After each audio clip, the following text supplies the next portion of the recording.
Hey, I'm Anderson Cooper. The CNN Special Live coverage. The Senate deal at hand on the debt ceiling and partial government shutdown is exactly what many political watchers predicted. Not a long-lasting solution, but a short-term Band-Aid that's come to be known as kicking the can. That's setting up a quick fix and pushing the deadline to find a real answer for later. Congress's history of kicking the can is so prolific and convoluted, we've offered a simple timeline that still doesn't quite do justice to the dysfunction. To get through fiscal year 2011, Congress and the president had to kick the can 8 times, passing and continuing resolutions that short-term funding bills in place of a real budget. Then to get through fiscal year 2012, 6 short-term funding bills. And to get through fiscal year 2013, Congress managed to get by with just 2 bills. Amid all these resolutions, we should point out there were some major face-offs. Remember these. There was the first debt ceiling crisis of 2011 when the U.S. lost its AAA rating, the fiscal cliff of 2012. One result from that, those across-the-board government spending cuts called sequestration. A lot to talk about. Despite the doomsday economic predictions, if Congress doesn't raise the debt ceiling, there are still a lot of anti-Obamacare advocates who want to kill this deal. One alert sent by grassroots group FreedomWorks urges people to call their reps and tell them to vote no on the Senate plan on the table. Quote, now House Republicans are contemplating an amendment that would lift the debt ceiling and fund Obamacare in return for essentially nothing. It's basically a full surrender, they say, to the intransigent left and another win for the insulated Beltway elites. Joining me now, the author of those words, Kibbe, President and CEO of FreedomWorks. Appreciate you joining us. Thanks for having me. You see this as a full surrender by House Republicans. Explain that. I do. It's exactly what Harry Reid and Barack Obama insisted on from day one. And Republicans always had one of 2 choices. They could fight against Democrats who were completely intransigent. They said, I'm not going to negotiate. Or they could capitulate early on.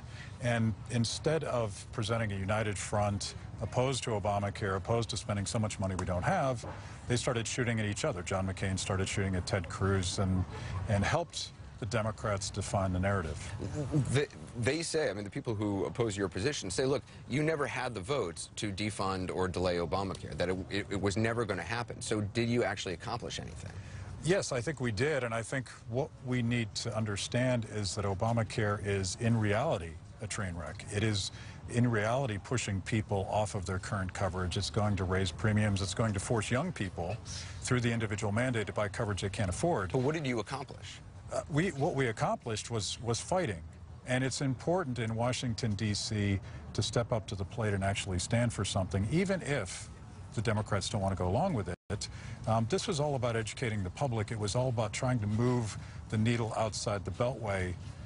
We didn't do that because Republicans started shooting at each other. But aren't there ways to educate the public to your position without furloughing workers, without shutting down the government? Well, it's interesting, yeah. Back in the old days, when Tip O'Neill was the speaker, he shut down the government 12 times, and there was always this adversarial give and take between Republicans that wanted to do some things and Democrats that wanted to do other things. We've stopped doing that now. Tip O'Neill famously used a shutdown to force Ronald Reagan to back off on his favorite program, Star Wars.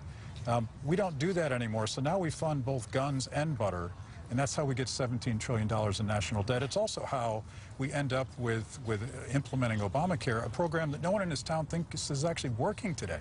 Well, I mean, there's a lot of complaints about the website and the rollout of it. Certainly nobody, I mean, in fact, do you worry that, in fact, you could have had a stronger case? I mean, if this had not happened, there would be more focus on the ridiculous way this thing has rolled out, the beyond just computer glitches.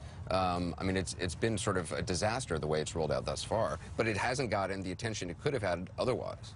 Well, the press loves to focus on the theatrics and all these tactical disputes that are going on, but real Americans in the real world are being forced, whether they want to or not, to look at the actual cost of Obamacare. They're not going to have a choice. They're going to have to figure this stuff out.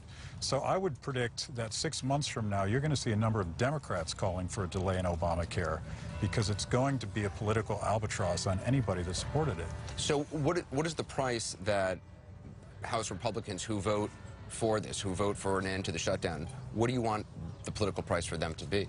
You know, this whole thing feels a lot like the Wall Street bailout when John Boehner and Nancy Pelosi walked arm in arm and forced some of their caucus to support that really bad piece of legislation. It wasn't popular to oppose it in this town. That's how we feel today. I think moving forward, we need to keep focusing on spending. We need to keep focusing on repeal of the individual mandates. And since Barack Obama has already let big business off the hook, we should let the rest of the Americans off the hook.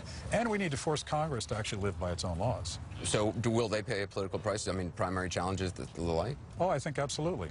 You saw that happen, and you're seeing a repopulation of the Republican Party. You're going to see a number of Democrats start to back away from the president's position on this.